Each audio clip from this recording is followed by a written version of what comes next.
मित्रांनो, मूळ संख्या 17 या संख्येचा पाडा येणं आवश्यकच आहे आणि तो पाडा कसा तयार होतो आपण आजच्या या व्हिडिओमध्ये पाहणार आहोत. पहा मित्रांनो, 17चा पाडा तयार करत असताना आपल्याला या ठिकाणी काय लिहायचं आहे? शून्य लिहायचे आहे. या ठिकाणी शून्य लिहिल्यानंतर आपल्याला या ठिकाणी 1 2 3 4 5 6 7 8 9 लिहायचं आहे मित्रांनो, लक्षात घ्या. त्यानंतर आता पाडा तयार करू आपण कशा पद्धतीने पहा.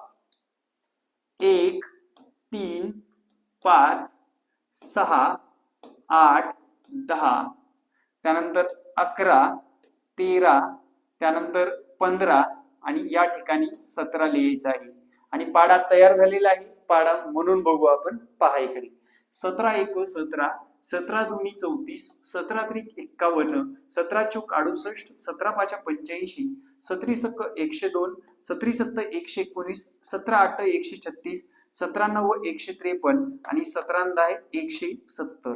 अशा पद्धतीने 17चा टेबल आपल्याला तयार करता येतो. ट्रिक्स आवडली असेल तर फॉलो करायला विसरू नका.